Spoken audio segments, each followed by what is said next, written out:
अस्सलाम वालेकुम students.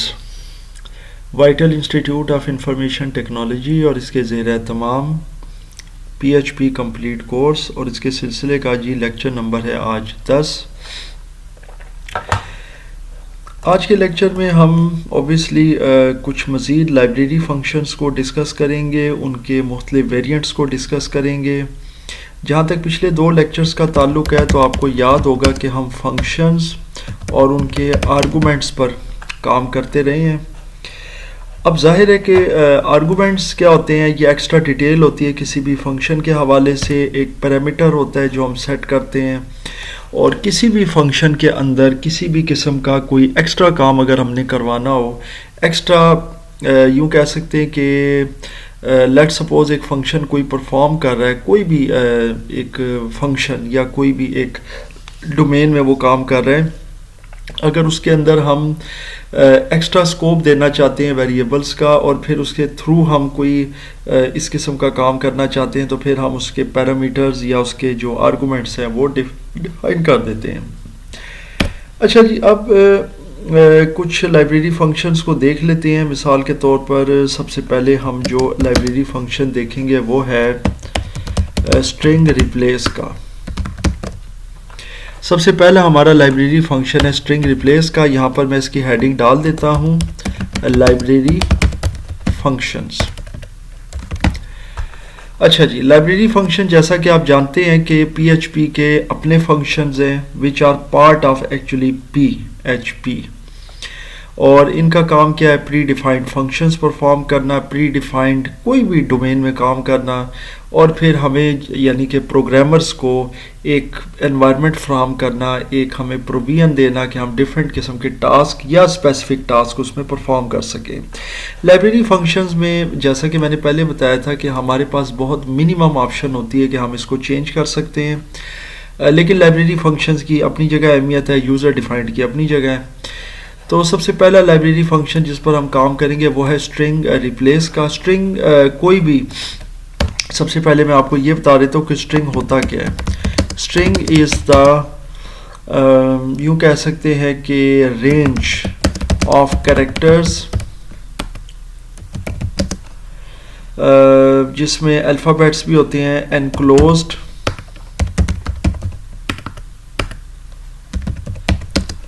In double quotations.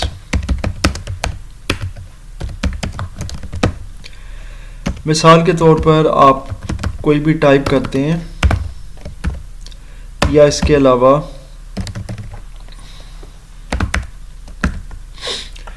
या लेट सपोज आप कोई भी स्पेशल सिंबल इसमें टाइप करते हैं तो ये सब का सब स्ट्रिंग कहलाता है। अब स्ट्रिंग को रिप्लेस करने का फंक्शन का मतलब ये है कि एक स्ट्रिंग है आपके पास और उसके अंदर से आपने उसमें से कोई भी टेक्स्ट को रिप्लेस करना है। तो वो कैसे काम करेगा, सबसे पहले हम इसमें चले जाते हैं जी नोटपैड में और स्टार्ट करते हैं जनाब पीएचपी कोड, फंक्शन स्टार्ट करते हैं। फंक्शन आप स्टार्ट कर सकते हैं, लेकिन जाहिर है कि अगर आप फंक्शन स्टार्ट करेंगे तो वो तो यूज़र डिफाइंड है। सो हम एक वेरिएबल ले लेते हैं, मिसाल के तौर पर टेक्स्ट वेरिएबल ले लेते हैं और इसका नाम रखते हैं जैसे कि माई नेम इज़ अदनान। ये हमने एक टेक्स्ट स्ट्रिंग यहाँ पर टाइप कर दी। इसके बाद जनाब हम एको के अंदर क्या करेंगे, स्ट्रिंग रिप्लेस देंगे। मिसाल के तौर पर एको और str अंडरस्कोर रिप्लेस, ये फंक्शन है जी। str स्टैंड्स फॉर स्ट्रिंग और अंडरस्कोर रिप्लेस जो है ना, इसका मतलब ये कि ये पूरा एक फंक्शन है स्ट्रिंग रिप्लेस का। उसके बाद जाहिर है कि हम पैरेंथेसिस स्टार्ट करेंगे, हमने क्या चीज़ रिप्लेस करनी है। मिसाल के तौर पर मैं अदनान को रिप्लेस करना चाहता हूँ, तो ये जनाब मैंने अदनान का टेक्स्ट जो था ये कोटेशन के अंदर मैंने दिया, उसके बाद कॉमा और फिर कोटेशन के अंदर अगला टेक्स्ट, मिसाल के तौर पर मैं ये वाला टेक्स्ट देना चाहता हूँ। और इसके बाद किस वेरिएबल है वो जाहिर है कि जो भी वेरिएबल है उसका रेफरेंस दे देंगे कि इस वेरिएबल के बारे में, और उसके बाद ब्रैकेट क्लोज कर देंगे यानी पैरेंथेसिस और साथ में सेमी कॉलन जो कि टर्मिनेटर है। तो ये जनाब हमारा कोड यहाँ तक बन गया। अब इसको सेव कर लेते हैं जी। सेव करने से पहले मैं एक काम करना ज़रूरी समझता हूँ, और वो है जैम कंट्रोल पैनल में जाकर सॉरी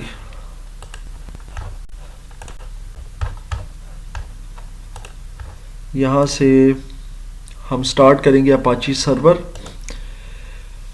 और जैसे ही अपाची सर्वर स्टार्ट हो जाता है तो फिर हम अपना लोकल होस्ट रन कर लेंगे। यहाँ से जनाब अब आप जाएंगे अपने फोल्डर में और यहाँ पे इसका नाम रख दें ad लेट्स सपोज .php, और ऑल फाइल्स नीचे से सिलेक्ट करेंगे, सेव एज टाइप में से सेव कर लेंगे जी। इसके बाद हमने ऑब्वियसली अपना ब्राउज़र स्टार्ट करना है। ब्राउज़र स्टार्ट करने के बाद हमने यहाँ से लोकल होस्ट और VIIT-PHP, और ये हमारा होस्ट स्टार्ट हो गया है। ad.php की फाइल आ रही है, इस पर आपने क्लिक कर देना है, और ये देखें माई नेम इज़ अहमद, और ये आपकी जो स्ट्रिंग थी वो रिप्लेस हो गई है। जो ओरिजिनली आपकी स्ट्रिंग थी अदनान की, वो रिप्लेस हुई है अहमद से। मिसाल के तौर पर अगर आप यहाँ पर एक नाम टाइप कर देते हैं अली, अब अली को रिप्लेस करना चाहते हैं आप, तो फिर आप यहाँ से अली टेक्स्ट देंगे और इसको रिप्लेस करेंगे अहमद से। कंट्रोल एस कर देंगे, और इसके बाद यहाँ आकर आप इसको चेक करेंगे तो यहाँ से अहमद आ जाएगा, ठीक है, क्योंकि अब अली का टेक्स्ट अहमद से रिप्लेस हो गया है। इसी तरीके से अगर आप अहमद की जगह पे अदनान देना चाहते हैं तो वो दे सकते हैं। तो अभी आप देख सकते हैं कि यहाँ पर अब जो टेक्स्ट आप देंगे वो टेक्स्ट यहाँ पर रिप्लेस हो जाएगा। सो जनाब ये यहाँ तक जो है ना जी आपकी पहला लाइब्रेरी फंक्शन आ गया है, विच इज़ स्ट्रिंग रिप्लेस। अब दूसरे लाइब्रेरी फंक्शन की तरफ चलते हैं, और वो है राउंड ऑफ नंबर्स। अब राउंड ऑफ करने के लिए क्या होता है? राउंड ऑफ ज़ाहिर फिज़िक्स में आपने सीखा हुआ है, ये फिज़िक्स और मैथ की चीज़ है। मिसाल के तौर पर आपके पास एक नंबर है जो कि 3 पॉइंट लेट सपोज, यानी डेसिमल पॉइंट में 3.6, ये वाली जो डेसिमल पॉइंट की वैल्यू है ये 5 या उससे बड़ी है, तो ये राउंड ऑफ होकर हो जाएगी 4। इसी तरह अगर एक वैल्यू है लेट सपोज 3.2, तो ये जो पॉइंट के बाद की वैल्यू है ये चूँकि 5 से कम है, तो ये वेव ऑफ हो जाएगी, ख़त्म हो जाएगी, वेव ऑफ होकर ये सिंपल रह जाएगी 3। तो इसमें कुछ चीज़ें हैं जिनको आपने देखना है, अंडरस्टैंड करना है। तो इसको कैसे हम यूज़ करेंगे, इसके अंदर हम आ जाते हैं जनाब अपने प्रोग्राम में। यहाँ पर हमने जाहिर है कि अब इस फंक्शन को परफॉर्म करना है, तो सिंपल मैं एको के साथ कर देता हूँ। एको में राउंड, और राउंड के अंदर मैं फंक्शन दे दूंगा जैसे लेट सपोज 3.8।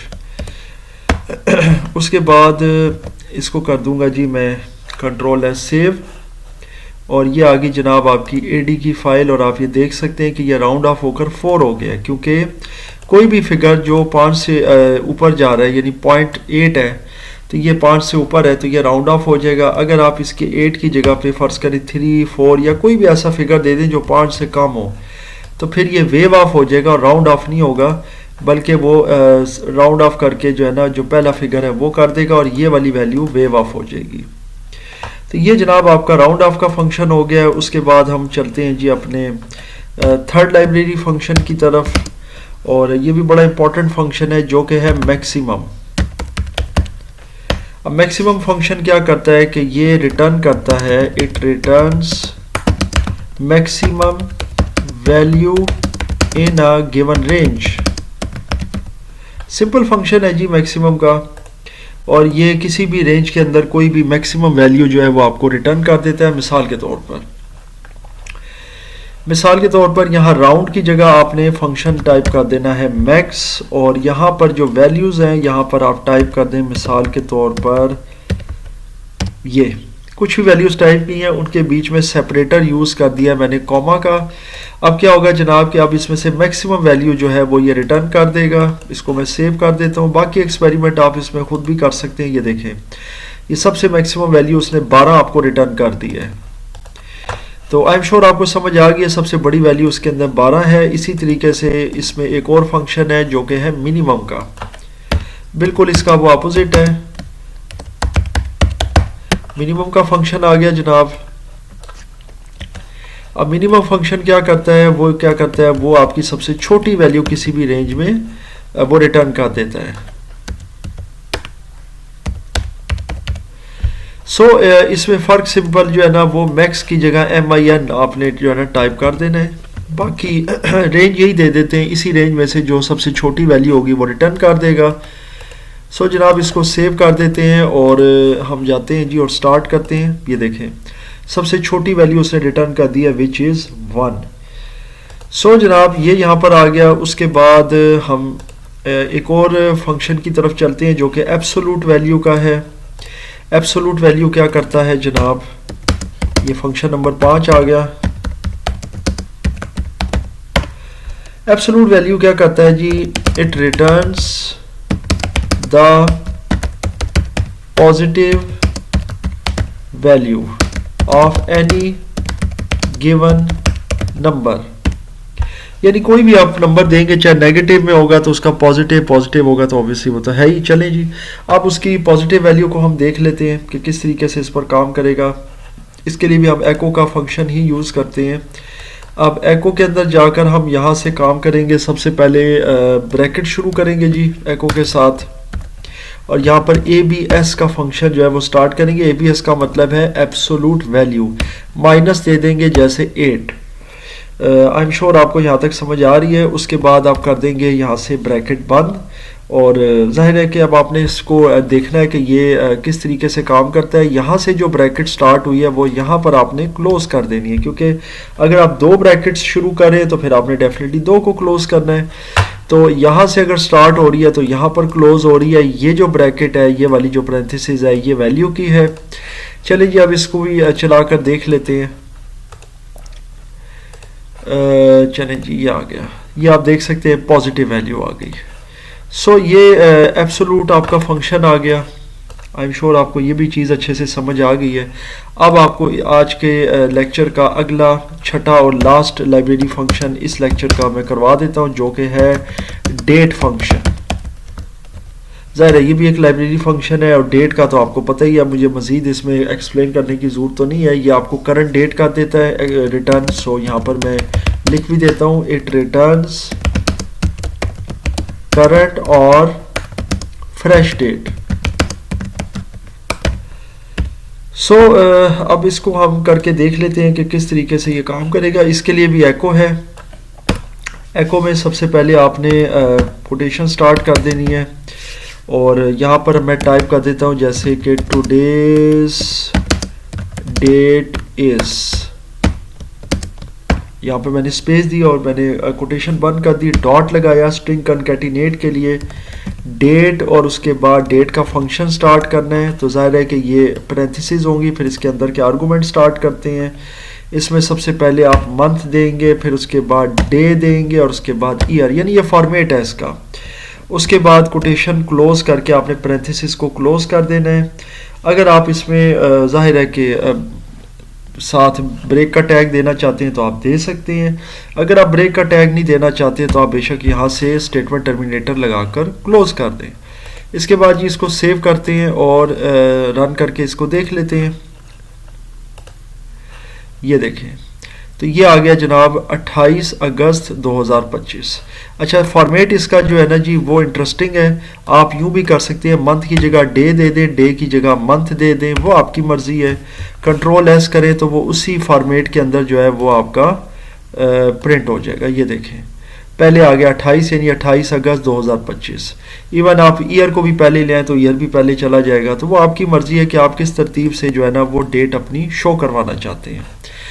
ये जनाब था हमारा PHP का लेक्चर नंबर 10, जिसमें हमने 5 लाइब्रेरी फंक्शंस को देखा, समझा, उसके मुख्तलिफ वेरिएंट्स के। इंशाल्लाह अगले लेक्चर में हम इन्हीं ये जो मैंने अभी आपको लाइब्रेरी फंक्शंस दिखाए हैं इन्हीं के मज़ीद हम वेरिएंट्स पर काम करेंगे, और इंशाल्लाह कुछ मज़ीद 2-3 मज़ीद लाइब्रेरी फंक्शंस पर काम करेंगे, मज़ीद सीखेंगे। अगर इसमें किसी किस्म का कोई भी क्वेश्चन हो, कोई प्रॉब्लम हो, किसी किस्म का कन्फ्यूजन हो तो मुझसे ज़रूर शेयर कीजिएगा।